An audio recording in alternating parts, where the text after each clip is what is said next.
Hello and welcome to this week's episode of Analysing Anfield, your tactics and analytics podcast, courtesy of the Blood Red channel. I'm Josh Williams and I'm joined by Mo Stewart. Mo, how's things, mate? I'm good. I'm in better health, and so are Liverpool. So everything's looking rosy right now. Yeah, so Liverpool definitely, mate. Yeah, it's nice to record. You've been saying to you then, haven't I? It's nice to record after two wins.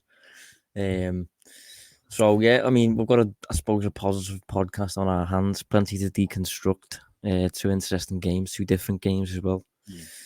But I'm not really sure where to start. There's a number of ways we can go here, but I suppose considering the size of the game, we can go back to Manchester City, I think. Obviously, we both predicted losses, and I think rightly so. I mean, you got to give City credit what they're doing lately. Our incredible team and things like that. Liverpool winning the best form, looked leaky on the defensive side of the game, especially, which is why obviously we keep a clean sheet. I thought it was very much a throwback Klopp performance. To be honest, mate, I thought it was. It was. I mean, I did kind of say that. I thought Liverpool could roll back the years and be a bit more chaotic. It wasn't necessarily chaotic, but it was very counter attack, wasn't it? It was. I think the intensity was back. That was the really thing that you noticed. Like Liverpool weren't giving City an inch. Even you can look at the stats and say City had loads of possession. They made loads of passes, but every one of those passes was under pressure. They didn't have it easy. And I think that was kind of what helped Liverpool in the early stages, helped get the crowd on side. Because, yeah, I imagine most people in Anfield were as fearful as we were going into the game based on what we saw from the team, particularly the fears around Milner playing at right back. But they started well and built into the game. And, yeah, it was just a really positive performance from everybody, really. And I think there were some things tactically that they did that helped us. But I also think it was a very good performance from a lot of people who had question marks around them, let's say. Yeah, well, we can speak about Guardiola. I think first, his tactical approach was very, very interesting. It was typical Guardiola in many ways. I think he is inclined in these big games to overthink it, maybe. I don't know if he overthought this one. I thought there was some sense attached to what he did, but specifically defensively, I don't think it helped Manchester City. And I think there is definite argument there to suggest that if he'd have just kept everything the same and just City against Liverpool, I think they probably would have done a lot better, to be honest. But what he did anyway was when City had the ball, City formed a back three of Nathan Ake, Ruben Diaz, and Manu Akanji as well. And then ahead of those was a midfield two. Then ahead of those was a kind of offensive midfield two. Then you had a very wide, almost wing back pair, but they weren't really wing backs. They were like two wingers in Cancelo and Foden, and then Haaland up front. So it was very. It was. I suppose you could say it was a bit galaxy brain. And it did work in moments. Like there was a specific moments. If you think of City's best chance, most people would say the Haaland header where De Bruyne crosses it to him. And I thought that was a perfect example of the system working exactly how Guardiola wanted. Because De Bruyne gets the ball in space in the typical De Bruyne area, and Robertson can't close him down because he's occupied by Cancelo. Haaland drifts towards the back stick, and De Bruyne puts in a signature De Bruyne cross again to a 6'3", 6'4" monster finisher, and it would have worked perfectly well. I thought if that had have gone in, but it didn't. And other than that, Liverpool kept them pretty quiet. But what did you think of Guardiola's tactics? I mean, to a certain extent, I have some sympathy, well, more sympathy with him for changing things than normal, simply because Liverpool were doing different things kind of fundamentally, as we've discussed this season, compared to previously. So it's almost like because we're giving him something new to think about, it gives him an excuse to try and think about something else and try and find ways to counteract it. So from that perspective, I understand it. I also think that he predicted Milner would play, which is why he wanted to get Foden as wide as possible to deal with him.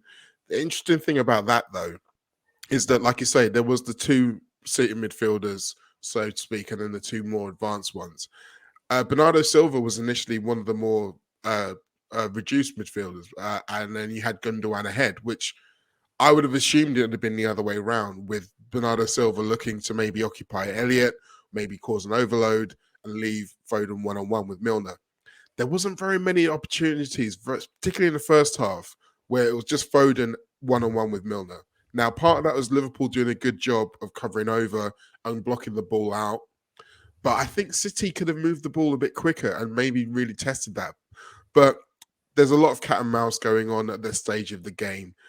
So, yes, I understand why Guardiola made his changes. But that moment you mentioned where De Bruyne got free, I think the other reason why that didn't happen very often is because of the way Liverpool was set up. I mean, I think Diogo Jota, I don't have the numbers to hand for his amount of tackles, interceptions, blocks, and pressures, but defensively, I thought he was fantastic.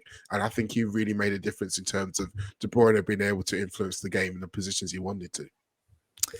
Yeah, Jota top for the match for tackles and interceptions on 8, which is quite unusual for a forward.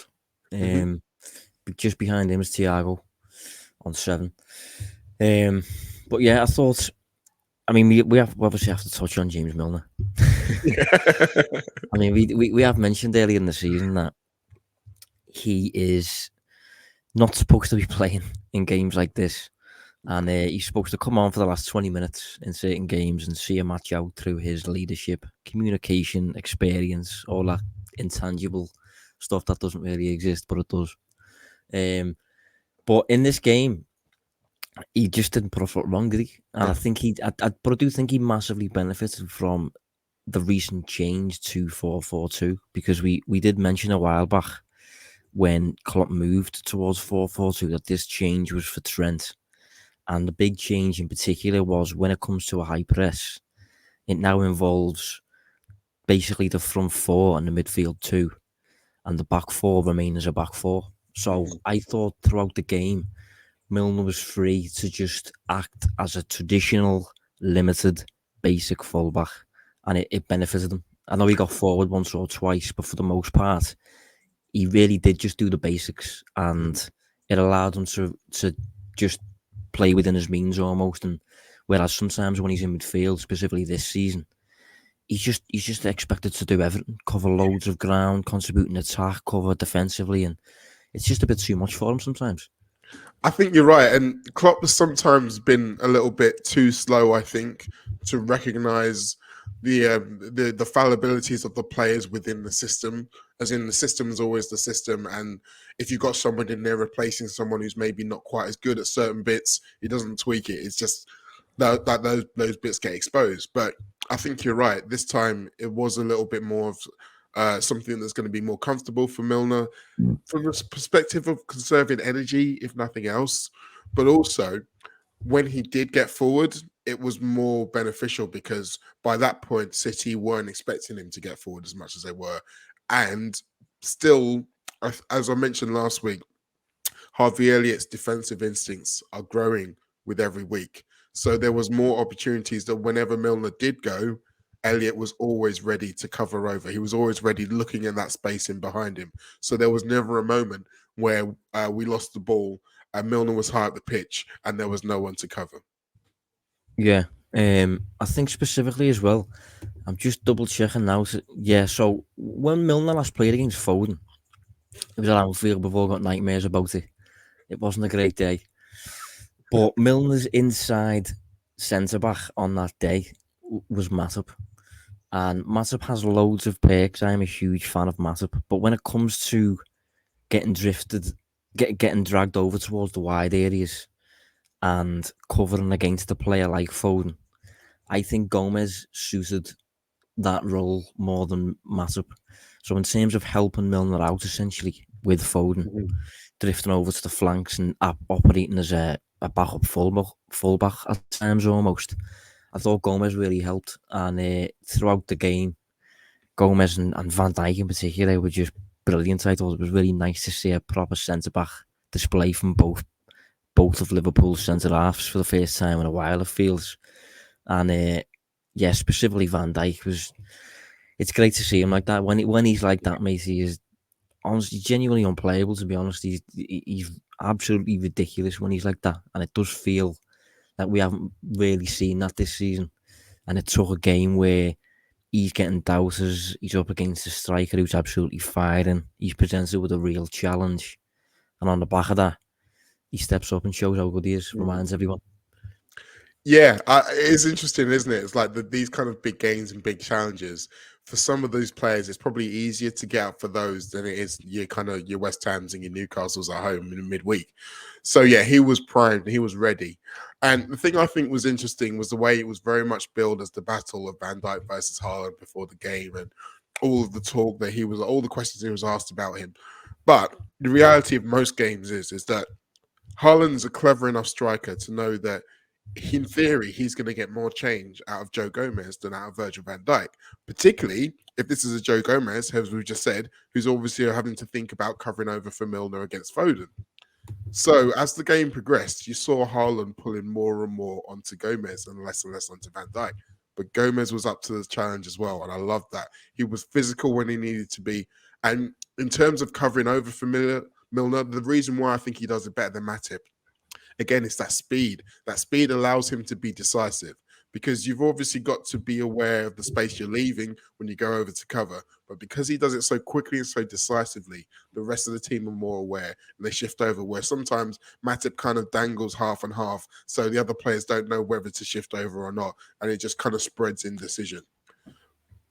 Yeah, it just goes to show when it comes to Haaland that when he's up against central defenders who physically, in Van Dijk's case, can match him, and in Gomez's case, certainly isn't far off that as well. Mm-hmm. It's just a lot more of a trickier game for him, and I thought Van Dijk in particular was uncharacteristically leaving something on Haaland more often than he usually would. I've always felt Van Dijk's a bit too nice, to be honest. Yeah. I like the thought of a centre half who's just basically horrible, and I think Van Dijk's got enough physicality about him to just basically be that guy, be like another, almost like a centre half version of Roy Keane, or I don't know, Jaap Stam. Jaap Stam, yeah. I was literally just gonna say Jaap Stam. He's in my mind when I think of that kind of dominant defender with just an absolute stone face. That's the kind of, because you don't necessarily have to be like antagonistical or like get into battles and stuff, but just leave everyone in no doubt that you aren't to be messed with. And that better than everyone. Yeah, well, it felt like he kind of assumed that mold more than usual against Haaland. And it was nice to see, obviously, Haaland didn't get on the score sheet. And we are touching on how Liverpool's defensive game was superb. And it's kind of captured, well, it is captured in the numbers as well. Even though City took 16 shots to Liverpool's 13, Liverpool kept City's quality really down, and that has not been the case this season in any game, really. City accumulated an expected goals of just 1, bang on 1, that is, and Liverpool's expected goals was bang on 2. So it's as much of a justified 2-1 win as you can ever see, really, but Liverpool ended up winning at 1-0. For a bit of perspective, throughout the whole of last season, City posted below 1 XG on just 4 occasions against Steven Gerrard's Aston Villa, Brentford, Atletico Madrid in the Champions League knockouts, and Chelsea. So to keep City down to that level in terms of their attack just kind of epitomises how Liverpool kind of assume the mould of what we know from previous years, where they're just very difficult to play through, very difficult to generate opportunities against. And it's about time we got back to that, really, and hopefully it's going to be the case moving forward. Yeah, hopefully it is. And it's interesting as well because when people were talking about Liverpool moving to this kind of 4-4-2, if you want to call it that or whatever, a lot of people were saying the reason that people went away from it was because of the potential to leaving space between the lines. And with a team like City with so many intelligent, creative midfielders in and around the box, you would expect them to be able to exploit that better than anyone. So for this defensive new structure to stand up against that test above all others, it's surely got to give them confidence for the rest of the season going forward. Yeah, the only issue is we aren't going to face a team and a match scenario like that very often, where Klopp can almost focus on counter-attacking as the primary means of posing a threat, and Liverpool can remain that compact, because we usually almost expected to as a means of opening up the opposing defence. And in addition to that, I tweeted during the first half that I thought City's way of attacking was surprising, considering specifically how Arteta attacked us a few weeks ago, because it was very. I actually said after the game, vertical attacks as a thing against Liverpool, and Liverpool have suffered from that all season. And then we come up against City, and I thought they had a few opportunities to basically cut right through us, but because it's Guardiola, they almost opted for control over everything else, and almost allowed Liverpool to get bodies behind the ball. So although it was probably Liverpool's best defensive performance of the season, it was arguably the kind of opponent that will allow Liverpool to look good defensively. As good as they are, it let Liverpool. There was not much of a demand on recovery pace or anything like that. It was just Liverpool were able to behave as a block. No, I get that, and it's weird because I think in some ways Guardiola's experience of Anfield has kind of worked against him in some ways there, because it's almost like he was very much confused in the messages that he was giving out, because I noticed it as well, that there was plenty of times, first half in particular, where City could have gone for the jugular and didn't. Yeah. And there were times it almost appeared like they were waiting for certain periods in the game. Like the last 10 minutes of the first half, they did put the pressure on. And it was almost like that was part of their game plan. They were waiting for us to tire, and then they were going to try and put the pressure on.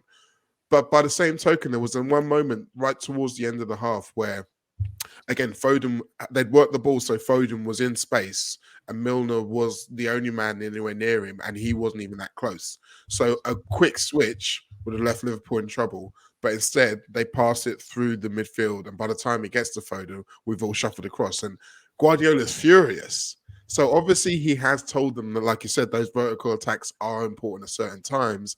But I also think he kind of muddied the waters by saying maybe wait to certain points to try and attack them rather than going gung-ho. So it's very easy to look at a game plan with Guardiola and think, like you said, he overthinks everything to within an inch of his life. But maybe in this case, he actually did. I'm going off on a bit of a tangent here, right? But what are your thoughts on Guardiola, mate, out of interest? Because I think generally I see a lot of Liverpool supporters who almost seem to have a degree of hate towards him in many ways. I suppose it's because he's the main rival. He benefits from excessive support in terms of investments over the years and things like that. But he's called weird at times and stuff. Yeah. But if I'm totally honest, mate, I think he's great. I think he's brilliant, and I like that when he comes to Anfield.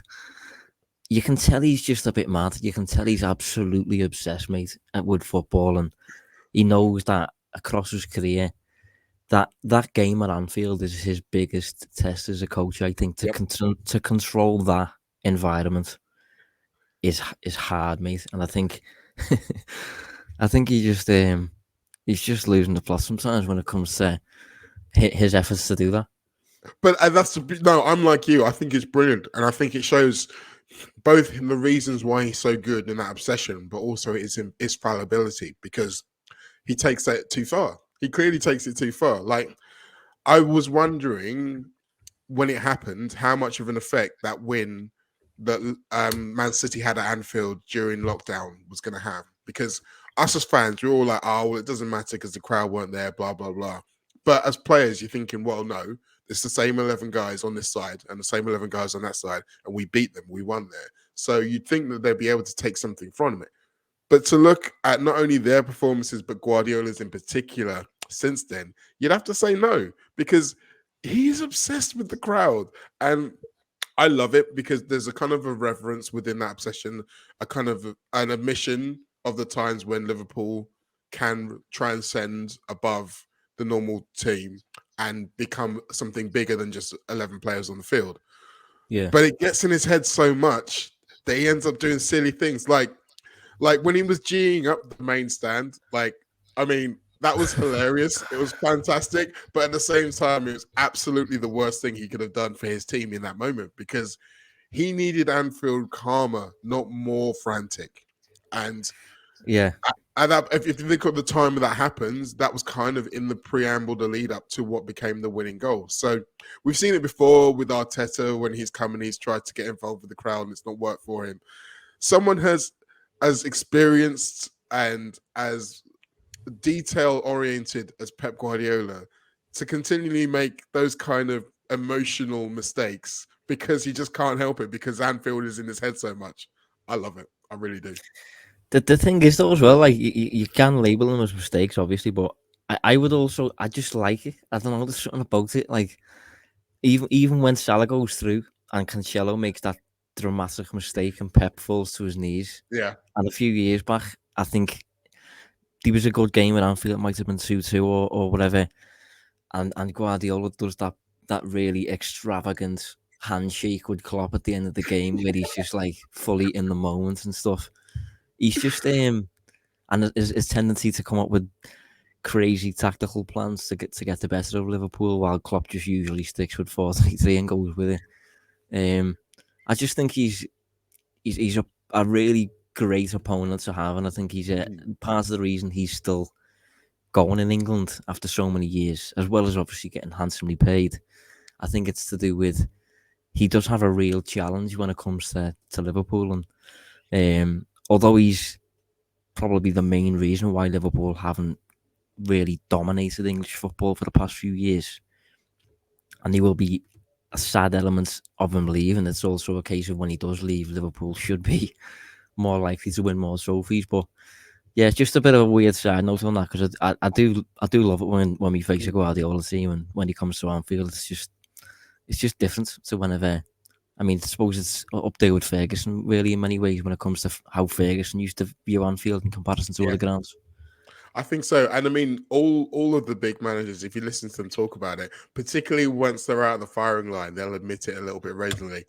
But yeah, they've all recognized that it's bigger than just the team when it comes to Anfield. And I find it funny how they all differently react to it. Like, probably the most successful of all the opponent managers, Ancelotti, is probably the calm. Well, he's definitely the calmest, and Yeah. he doesn't necessarily dismiss it as a thing, but he just deals with it in his own way. And whether or not that kind of transmits to his team or not, but I've always noticed that's that thing about Carlo Ancelotti. He's always been able to be like, okay, this is just a thing, and we have to deal with it like everything else. But other managers, they try to kind of like solve the mystery of Anfield, and it ends up tying himself in knots. Yeah. I mean, I've just touched on there on the moment where Salah goes through. Obviously, the man to register the assist is Alisson Becker. It's his fourth scoring contribution, I think, in the Premier League. 3 assists and 1 goal, which is quite incredible. I think he's behind only Paul Robinson now in Premier League history for returns as a goalkeeper. Which, to be honest, Mo, I didn't recall Paul Robinson to be one of those. To be honest, I don't know if you do. No, but again, maybe that's more to He's got do 6 with. apparently. I think that's more to do with the kind of like late. I don't know. Without seeing those assists, Yeah, I'd imagine it was a long goal kick that someone headed in, like, yeah, or a free kick from the his own half that he's played in over the top. Someone's looped it. yeah. Maybe he scored Yeah, those kind of things that play, and you've got chaos. The thing about Alisson's ones is that all of them are exactly the same because they're all to Salah, and they're all about not only the accuracy but the quick thinking. Because if you think about Mo Salah, how often in a game is he going to get space? Very, very, very, very, very seldom does he get space. The only times he gets space is when the other team are attacking, particularly towards the end of a game when they're getting desperate. And that's when Alisson's looking for it. And I remember in 2018-19, there was a game away at Burnley, and we were 2-1 up late in the game, and Burnley were putting the pressure on, and Alisson makes a fantastic save, and everyone's kind of obsessing about the save. But before you've had a chance to realise it, he's already thrown the ball out to Shaqiri, who sends the ball onto Sturridge, and it's a goal. And rather than Liverpool just being content with holding off and holding on to that 2-1 win, his quick thinking, his anticipation, and his accuracy allows us to get that extra goal. And I mean, he's a fantastic goalkeeper. I'm sure we're going to talk about the penalty save in the next game.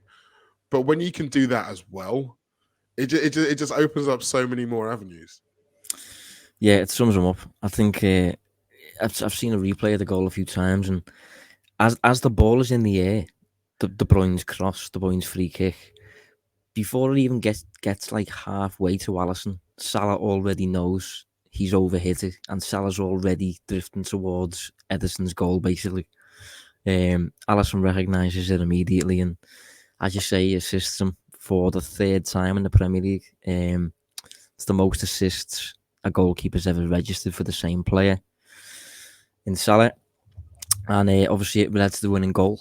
And as you say, in the same week, he goes and saves a penalty at the opposite end against Jared Bowen.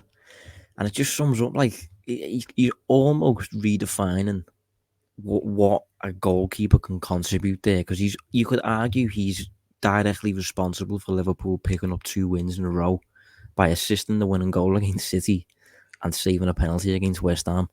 And he is this difference maker that Liverpool suggested he was a few years back when Liverpool played, a world record fee to secure the services. Some people were like, how much can a goalkeeper contribute considering you're paying 65 million or whatever it was for him? But he's just proved, hasn't he, over time, that he's worth every penny. He is. And I think, to me personally, he would have been worth it even if he only gave defensive contributions. But the point is, in terms of the fee, is that he's worth whatever he's worth to the team bringing him in. And Klopp knew, when you looked at the goalkeepers he had at that point and the way that we wanted to play football and the talents that we had in the team, he knew how much of a jump it would make to have someone who is not only able to do the shot-stopping goalie things, but also comfortable with his feet to be able to pass short and long, and to be able to kind of bring teams onto us in terms of pressing and then hit them over the top or hit through them. And like you say, it gives you such an extra dimension in a way that you couldn't really quantify when he came in. You'd think, okay, it should be good, but not only does he have all these elements to his game, he's reliable as well. Like, probably injury is probably the most unreliable he's been for a goalkeeper in relative terms. But yeah, when he's on the pitch, he gives that calmness to everybody that he is in control. Like, very, very, very rarely do we see him make more than one mistake in a game or a mistake in 2 consecutive games. Like, he's not fallible. He's not infallible, sorry. No one is. But you never see him and think, oh, he's having a bad run. He might have a bad moment, but then it's gone. And yeah, I love him. Yeah, well, even against Manchester City, there was a few moments where they had quite a few shots from outside the box. It feels, I think I might be wrong in saying that, but it feels like they did. And some of those, especially in high-profile games like that, it can be a little bit nervy, can't it, when you've got a simple save to make, or you've just got to kind of retrieve it with your hands, and sometimes it can bounce off you and things like that, little rebounds and stuff, and it can make everybody nervous. But there was just none of that. It was a very reliable, safe performance, safe hands, as we say. And yeah, sums them up really. But one of the cameos later in that game, one of the more interesting cameos I've ever seen, I think, was Darwin Nunez, who came on. I mean, it was definitely interesting, to say the least. But then a couple of days later, he starts against West Ham, and it seems to be saying this each week now, which is a good thing. But if this was probably his best performance in a Liverpool shirt, I would say. I thought he was brilliant from the start. He was, and you're right. That's exactly what we want at this stage. Every week to look better, and every week for him to look a bit more comfortable. I say comfortable as a relative term because Like, if ever a man has got a theme song, his is "Wrecking Ball" by Miley Cyrus, because he, like, in that City game, he literally came in like a wrecking ball, and they couldn't handle him. But sometimes his kind of exuberance gets ahead of him. As we talk about decision making, a couple of times in that game, there was chances where he could have kind of played someone in and didn't. But I think all of those are things that will eventually start to get better. But in terms of what he does to the opposition, you can already see that they are terrified of him. Both City and West Ham didn't know what to do when he was in and around them. And I think with the West Ham game, one of the reasons why I think he looked better is because we're getting more used to the balls that he likes. Like, I think if you look at the assist for the goal, Tsimikas, he didn't kind of go, once he was in space, he just played the ball in early. He didn't look to try and run down the wing, occupy the right back a little bit, cut inside or anything like that. Got the ball out of his feet, got it in. And I noticed that he did that early on against Rangers as well. There was one header in particular that Nunez had where it was like a better ball could have given him an opportunity. This time it was a better ball and it gave him the goal. So I think that we're getting better at working out what he wants. He's also ridiculously quick. We forget this. He's the quickest player in the Premier League this season. They said it during the commentary. He's been clocked as the quickest player in the Premier League. Do you know what? I think I might be wrong in saying this, but I think that was the quickest player ever in the Premier League. Really? I think so. I might be wrong in saying that, but I don't know how this stuff kind of works, to be honest. I'm not too clued up when it comes to physical stats, and generally they're a little bit weird. They're very private. They're not in the public domain or anything like that. Well, I mean, I would hate to go against the boffins of science on this one, but the thing about that is that it tells you what kind of a weapon that we have. And yes, the natural thing is to think, well, most teams aren't going to give him space to run in behind. You're not really going to get those opportunities. Most teams are going to come to Anfield and sit deep. And yet, he did. Like the ball that Thiago played over the top for him, the one where he hit it on the volley, that was exactly that. He's to do it, whether or not it's through counterattacks. So we have to be able to get better at utilizing that. And I think we will, again, with time, once he gets more used to him.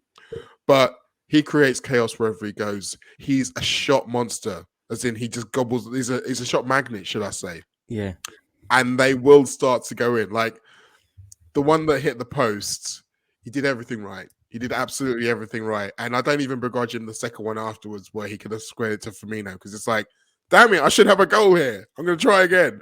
But I do think that there are so many echoes of other strikers you've seen where you can almost see them working it out game by game, and then eventually it's just going to go bang. Yeah. I've just double checked the Nunez thing, and it does seem to be a whole Premier League history stat. Apparently, the player with the previous record was Kyle Walker from 2020. So don't quote us on that, but it seems to be the case at least. And I just say it's definitely a weapon that Liverpool can use. I felt during the game we played a fair few balls in behind West Ham. Sometimes they were over the top, sometimes they were along the floor, but we seem to use his ability to latch on the end of those through balls quite a lot. And if you couple that in with the fact that I think Lucas Fabianski is about 48 and he's not particularly inclined to leave his line, so you can use that spacing behind the defence quite a lot. And I just say Tsimikas hitting those early crosses. I actually think Tsimikas is arguably better suited to Nunez than Robertson is in terms of crosses, at least. So far this season, Tsimikas is averaging 6 crosses on a per 90 basis. Robertson's about half that, on about 3.4 per 90. And they haven't played that much difference in terms of minutes. For a bit of perspective, Trent is about 5.1 per 90, so Tsimikas is up on 6. And as you say, Nunez is like 6'3", good in the air, good anticipation and stuff. So, and obviously the goals stem from that. So I think that could be almost a bit of an unlikely partnership really moving forward. But the only issue with that obviously is Andy Robertson's probably still a starter, and rightly so, really. I mean, it's something that he's going to have to get used to, I think, Robertson. But like you say, it's definitely a weapon that Tsimikas has in his arsenal now. It's interesting as well because if you think about Robertson, the way that we've normally played, he's normally got a Diaz or a Mane to kind of swap passes with and then overlap on the outside, or maybe do a cutback or something. He's the one, like I said, who's looking to maybe get towards the byline more than the way Tsimikas would just try and get the early crossing. So maybe as he kind of gets more used to him, he'll be able to do that. Yeah, well, one thing I noticed about Nunez during the game, you mentioned there that he was a chance magnet. I agree, and I think when it comes to his shots on the day, he posted 6 against West Ham, another 6, which level top for the game it was with Salah, who also posted 6. But you've got to remember, Salah played about half an hour more than Nunez, which kind of sums up his ability to just generate shots, getting in and around the dangerous areas and things like that. But I think crucially, one thing I noticed this throughout the season is he seems to be really capable on the volley. I don't know what it is, but whenever he's presented with volleys, mate, he seems to do a lot better than I expect him to do, certainly. And on top of that, out of his 6 shots, 4 of them were with his left foot. The one that hit the post was a left-footed shot, and the one from that really weird angle going away from goal towards the corner flag was with his left foot. Now, when you think that that's his weaker foot and he's hitting the target to that extent from difficult angles and things, it is. I genuinely believe it's a matter of time before he scores 4 against someone, or he goes on a really hot run of form, like almost like Haaland is now. Maybe not to that level because that's quite daft, but I do think he's going to explode at Liverpool. And after seeing the West Ham performance, especially, I am a lot less. Not that I was concerned anyway, but I do think Liverpool are justified in this move. Like, just for a bit of perspective now, I've just got up the numbers.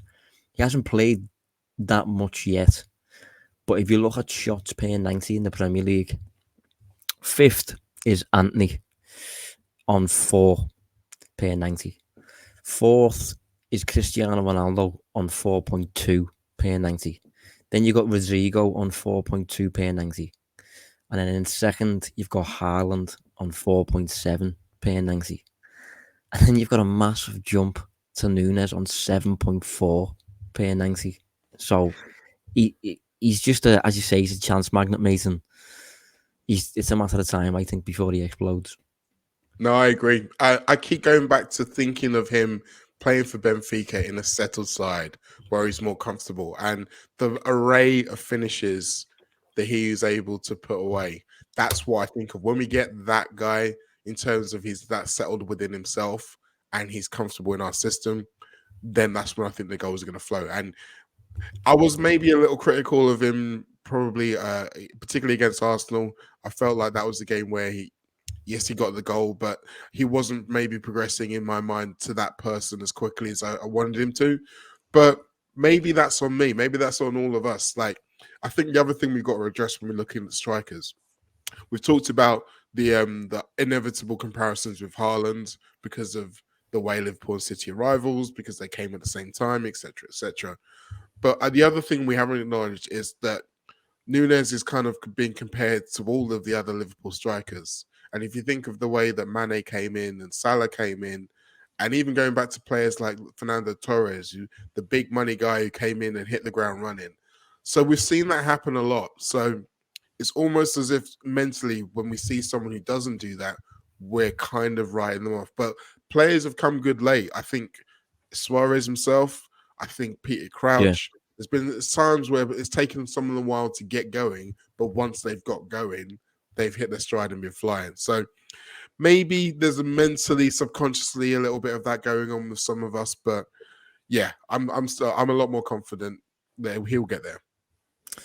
Yeah, he's like a weird blend, isn't he, of Suarez and Torres, really, in terms of his profile. He's not that different to being almost a hybrid between the pair of them. But if you look at the downsides, the only negatives that I want to touch on, not in terms of Nunez, but in terms of Liverpool, is obviously Klopp spoke since that Nunez had a very minor hamstring thing in a half time, so that's why he took him off early. After taking him off early, though, the substitutions that Klopp made, he brings on players, and he's kind of forced into doing this at the minute, such as Harvey Elliott, Curtis Jones, Fabinho, Fabio Carvalho's been coming on lately. You keep Roberto Firmino on the pitch. One of the issues with those players is they're not particularly quick. They're all inclined to come to feet. And when that's the case, it's a lot easier then for the opposition to kind of creep up the pitch 5 or 10 yards, start attacking a bit more because you've got less of a counter-attacking threat going the opposite way. In the second half, I thought West Ham were quite unlucky not to level the scoring in the end. Liverpool got away with a 1-0 win. And a few weeks ago against Arsenal, Liverpool took off Salah, took off Jota, and eventually ended up with like Henderson on the wing, Harvey Elliott on the wing, and Arteta did the same. He crept up the pitch, started dominating the game, started controlling Liverpool, and it's almost not Klopp's fault because because Diaz is injured, Jota's now injured. You need to give players rests, obviously, but the downside that I'm getting at is when Salah and Nunez are not on the pitch together, we're in a position now where Liverpool are a bit easy to control, and you don't really have to think twice before committing bodies forward compared to when all of Liverpool's speedy attackers are on the pitch. So it's a bit of an issue. No, you're right. That is true. One thing I noticed, particularly against West Ham, is that as the game wore on, Liverpool were, as you say, they weren't as able to keep the ball. West Ham grew into the game. They were able to get possession higher up the pitch. But Liverpool were still creating chances. Liverpool were still able to get out. I think Firmino in particular had 3 good chances in a short space of time. So it was working to an extent. But then the last 20 minutes, I believe that's when it really started to, West Ham really started to press home that advantage. And yeah, it's pace going the other direction, which stretches the game. When the game is late, like I said before, in terms when teams get desperate looking for a goal, there should be space going in behind. We saw it against City. That's literally where the opportunity for Salah's goal came from. But as you say, without Salah, without Diaz or anyone else with that kind of outlet pace, it's going to be a problem. Interesting thing for me is this going to be a case where, particularly within the 5 subs, as in the 5th sub late in the game, do we have any of the younger or maybe youth players coming through who are quick, who you can maybe say, okay, just go on and be a problem in that scenario, rather than bringing on a Milner who, as we said, has his benefits, particularly the last ditch saving tackle. But there was the moment earlier in the counter-attack where he knew that he couldn't run back, and so he had to make a foul, but he was so far behind that he couldn't even reach him with the foul. Like, I mean, it's all well and good saying players have got to make tactical fouls. If they can't even reach the player to make it, it's a bit of a problem. So whether there's a scope to say, I don't know, I know that Kai Gordon at the moment is injured, but maybe when he comes back, we might see him a little bit. I noticed obviously Bobby Clark was on the bench again. He's not lightning quick. Neither is Oxlade-Chamberlain anymore, unfortunately. I think this might be something else that we need to address through the transfer window. Because one thing you can say about players is that they can get better tactically, they can better technically. It's hard to say they're going to get any quicker. Yeah, that's one of the reasons Nunez was probably signed, to be honest, because he's got that physical base that you just can't really improve. You can improve the other bits, but the physical elements, for the most part at least, are pretty much there and there to stay, really. But even Andy Robertson has got a bit of pace about him. Yeah.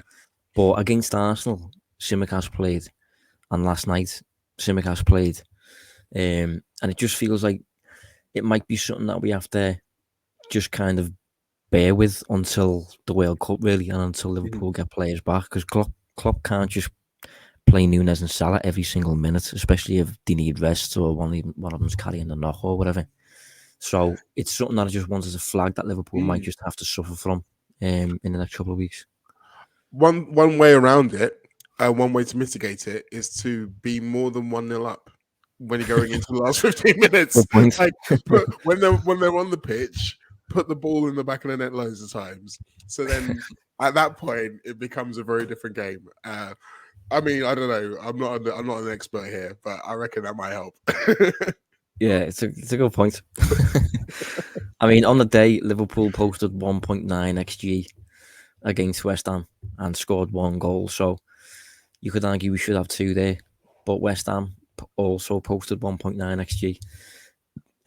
About 0.76 of that will have been the penalty, but a penalty is still a penalty in a way. So again, looking at that, it does look like a draw. Really, Liverpool need a bit of luck, and it's not a bad thing that we got it. But it will feel a lot.